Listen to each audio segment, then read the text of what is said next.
नमस्कार। तो आपका स्वागत है हमारी सीरीज के अंदर कि मेरी कहानी हमारी कहानी।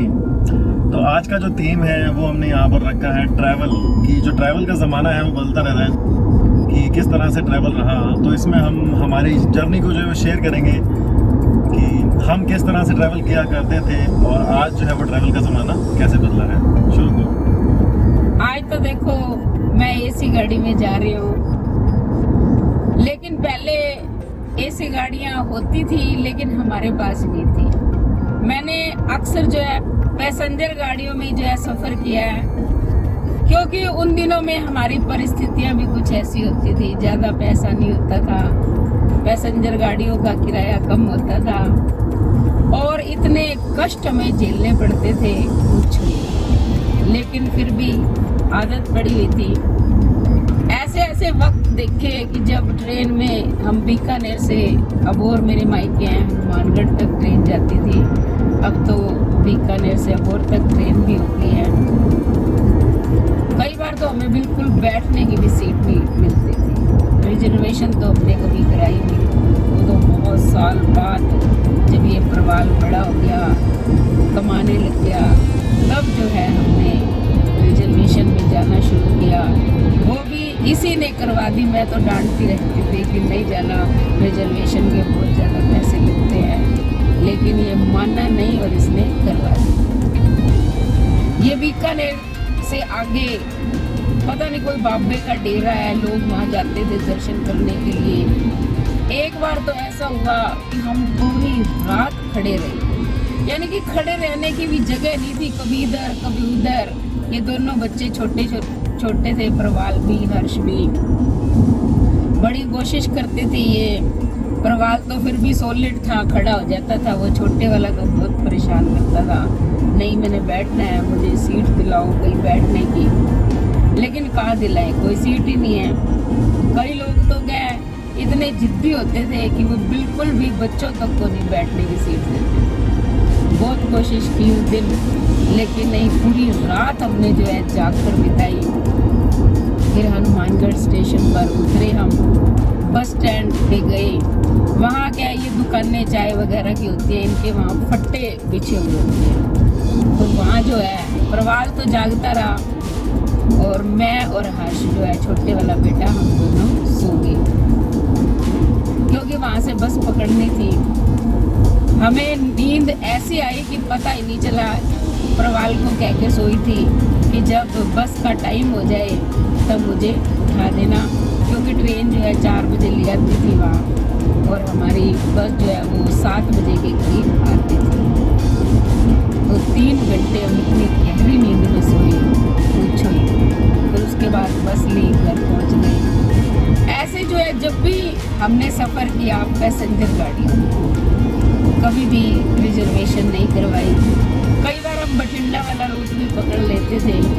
बठिंडा में भी सुबह 7 बजे ट्रेन पहुंचा देती थी और उसके बाद बहुत कम जो है हमें मिलती थी, अगली ट्रेन निकल जाती थी अक्सर तो, क्योंकि वहाँ जो लंबे रूट की आती है वो ज़्यादा देर ठहरती भी नहीं है। इस ट्रेन से उनका मिलान भी नहीं होता है, तो हम जो है वहीं बैठे रहते थे। मेरा छोटा भाई बोलता कि लगता था कि आ जाओ बस पकड़ के, आ जाओ बस पकड़ के।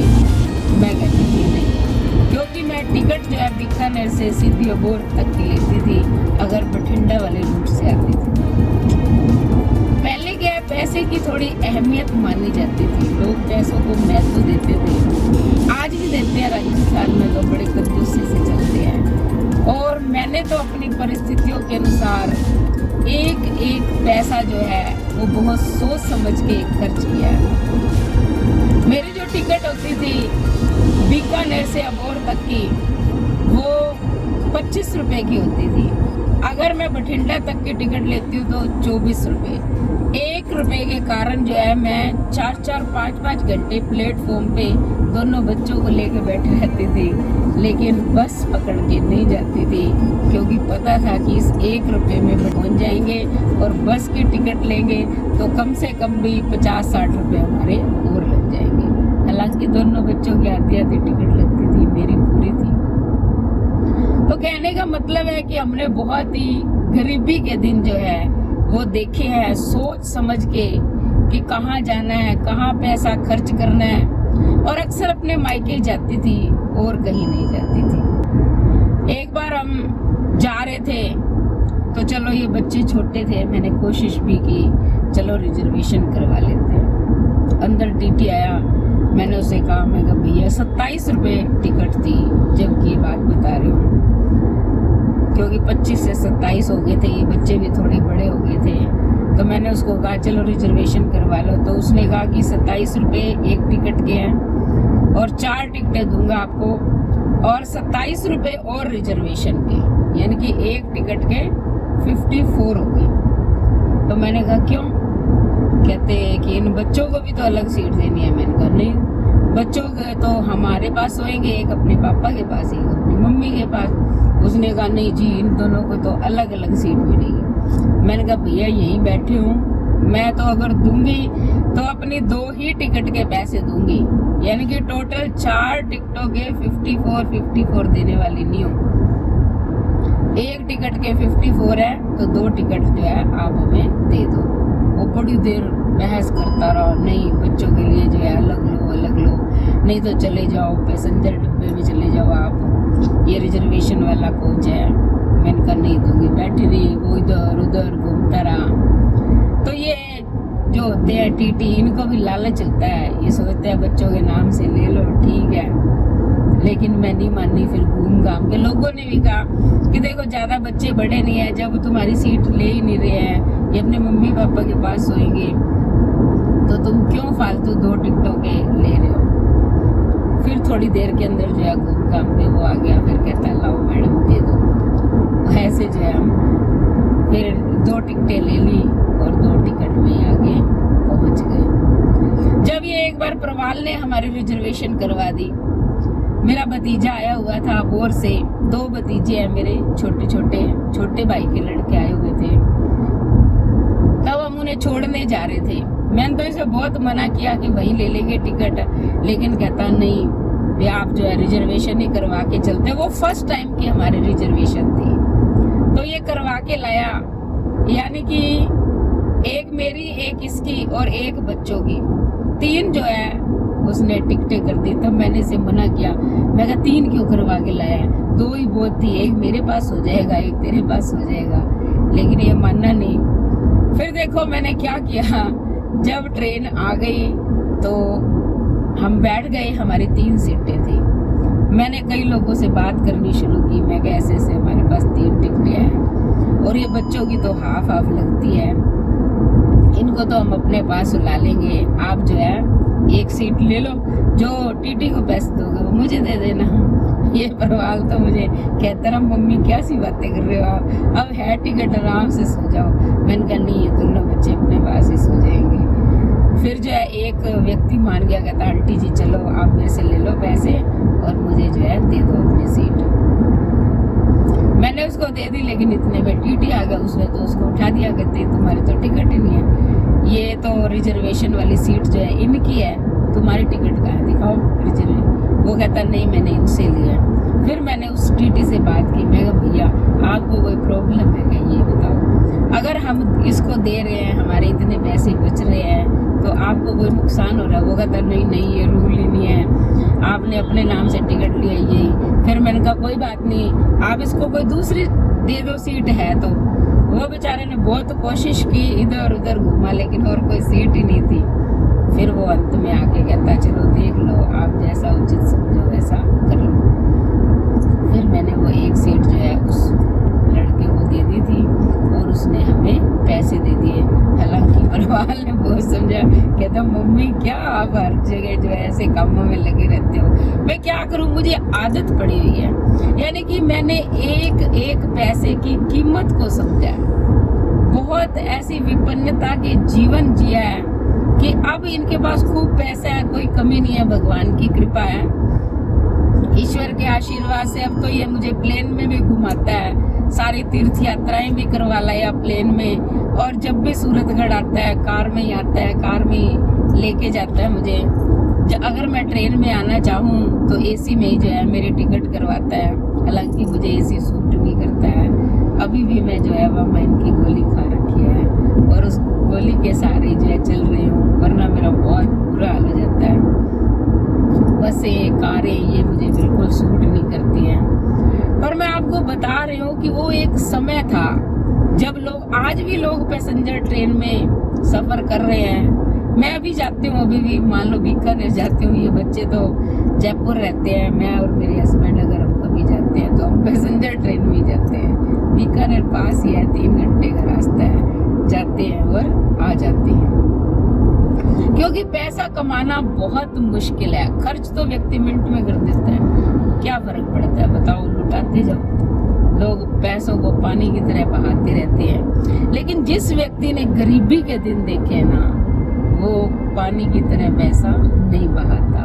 वो एक एक पैसे को सोच समझ के खर्च करता है कि कहाँ मुझे करना है और कहाँ नहीं करना है। तो मैंने जो अपने पैसों से यात्रा की, अब तो ये बच्चे करवाते हैं ना, तो मैं चली जाती हूँ इनके साथ, लेकिन जब तक मैं अपने पैसों से करती रही, पैसेंजर गाड़ियाँ, ये बसें थी, बसों में तो आपको पता है जितना किराया लगता है, लेकिन एसी बस में जो है उसमें भी कभी सफ़र नहीं करती थी और कोशिश करती थी कि ट्रेन में जाऊं।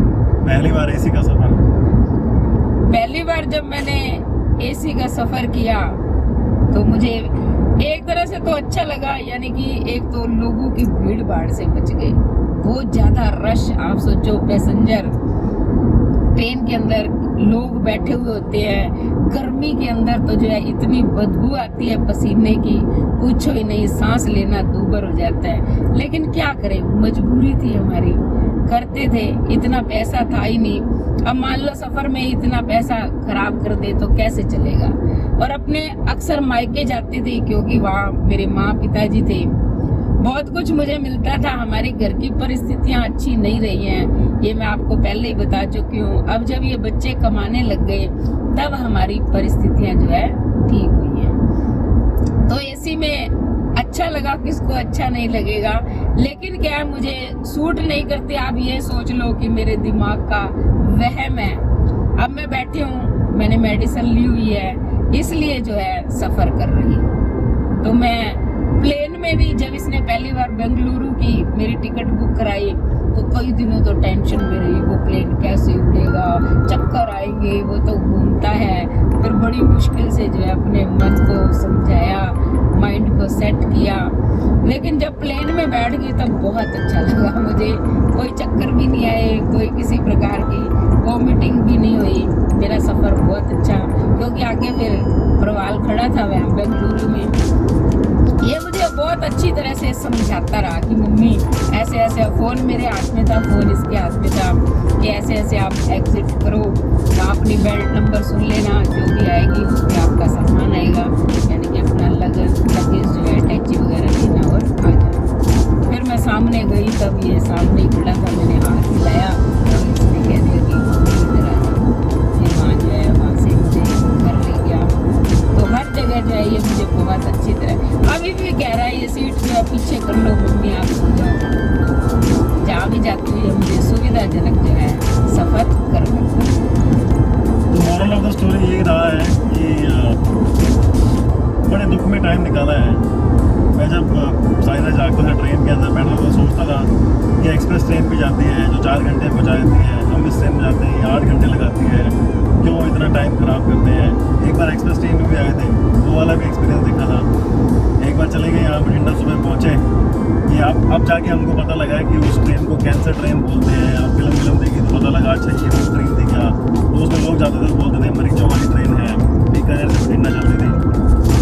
एक मूवी भी थी, उसमें लिखा हुआ भी था ऐसे मरीजों कैंसर ट्रेन करके है, मूवी भी था, शायद देखी हुई। इस ट्रेन में बहुत लोग जो है आते हैं, सफ़र करते हैं। जो ये मरीजों वाली ट्रेन आती है ना बठिंडा से बीकानेर, वही था कि रिजर्वेशन क्यों नहीं करवाते हैं, एसी क्यों नहीं करवाते हैं। तो इस तरह से जर्नी शुरू हुई पैसेंजर ट्रेन से, अनरिजर्व टिकट लेकर के। उसके बाद जब मैं जयपुर में काम करने लगा तब मुझे कंपनी भेजा करती थी कि आप यहाँ जाओ वहाँ जाओ, तब भी मैं जाता था और बिना रिजर्वेशन वाले टिकट के। तो मैंने वो वाले टाइम भी देखे हैं कि 36 घंटे की जर्नी है और बिना रिजर्वेशन के आप जा रहे हो, किस तरह से धक्के खाते हुए चले जाते हो। वो वाला टाइम भी देखा। आज जब भी मैं कभी जाता हूँ ट्रेन के अंदर तो मैं उन लोगों को देखता हूँ जिनके पास टिकट नहीं होती और वो आते हैं और वो नीचे बैठ जाते हैं, साइड में लेट जाते हैं। तो लगता है कि ये दिन भी देखा था हमने और ये टाइम भी जो है वो निकाला है। आज की तारीख में ऐसा हो गया कि कार मैं चलाता नहीं था। 2019 तक तो मैंने कार चलाई नहीं बिल्कुल भी। तो जब कार मिली तो कार चलानी शुरू करी, तो अब कार में जो हो रहा है। मेरा विषय मानना रहता है पैसों के लिए कि अगर पैसे हैं तो उनको यूज़ कर लिया जाए, पैसों को बचा कर आगे के लिए नहीं रखना चाहिए। आगे का कोई पता नहीं कब क्या हो जाए, कम से कम आज है, आज में जी लो। तो इसीलिए तेल की परवाह नहीं करते हैं, AC चला लेते हैं अच्छे से। मैं बहुत लोग देखता हूँ रास्ते में चलते रहते हैं, वो अपना शीशा खोल के चलाते हैं कार को, AC के पैसे बचाते हैं बड़ी कंजूसी से। अरे भाई जीवन तो अभी है ना, ख़त्म हो जाएगा आज तो क्या करूँगा। ऐसी बहुत सारी स्टोरीज हैं ट्रैवल की हमारी। अच्छे बुरे एक्सपीरियंस हमने आपको यहाँ पर बता दिए हैं, अच्छे हो गया बुरे, और जो मुश्किल टाइम में निकाले वो वाले बताए जा रहे हैं यहाँ पे। अब तो अच्छा टाइम चल रहा है आप लोगों के पास है, आप लोग इतना देखते हो वीडियोस को। बस आज की इस कहानी मेरे ख्याल से इतना ही है, ज़्यादा लंबी करेंगे तो और बोरिंग हो जाएगी यहाँ पे। तो मेरे तो बहुत अच्छे एक्सपीरियंस रहे हैं, जो शुरू के एक्सपीरियंस थे वही बड़े मुश्किल और संघर्ष वाले थे। उसके बाद दुनिया में जितना भी सफ़र किया वो सब आपने देखा ही, आपने देखा हम कहाँ जा रहे हैं। जो लोग देखते हैं वो कहते हैं तुम तो बड़े घूमते रहते हो, यहाँ घूमते रहते हो, वहाँ घूमते रहते हो। तो उस मुकाम तक पहुँचने के लिए बहुत संघर्ष किया है हमने। तो इसलिए इस वीडियो को बनाना और यहाँ ये वाली ट्रैवल स्टोरी बताना जो है वो काफ़ी ज़रूरी था। और मेरा जो संघर्ष है वो मेरी मम्मी के साथ में जुड़ा हुआ है, तो इसलिए हम आप कहते हैं कि मेरी कहानी जो है वो मेरी मम्मी अच्छे से बता सकती है, और इसीलिए आपको जो सुना रहे हैं। तो अगर आप ये वीडियो सीधे यहाँ पर देख रहे हैं तो कल आजकल की कहानियाँ के चैनल को सब्सक्राइब करके रखना, और पुराने एपिसोड नहीं देखे तो वो भी देख लेना, और आने वाले एपिसोड भी देखना। जीवन में बहुत सारी चीज़ें हुई हैं, बताएंगे आपको और भी आने वाले वीडियोज़ में। तो इस वीडियो में इतना ही। अगर आपको ये हमारी कहानी अच्छी लगी है, ये वास्तविक चीजें बताई है जिन परिस्थितियों में हमने जीवन जिया है, मैं आज भी सोच समझ के चलती हूँ। मेरा ये सिद्धांत है कि अगर आपके पास 1 रुपया है तो 75 पैसे तक खर्च कर लो, लेकिन 25 पैसा बचा कर रखो। तो अगर मैं और भी आपको ऐसी बातें बताऊंगी। अगर हमारी वीडियो आपको अच्छी लगी है तो चैनल को सब्सक्राइब करें, लाइक करें, शेयर करें और बेल आइकन के बटन को जरूर दबाएं ताकि अगली वीडियो का नोटिफिकेशन सबसे पहले आपको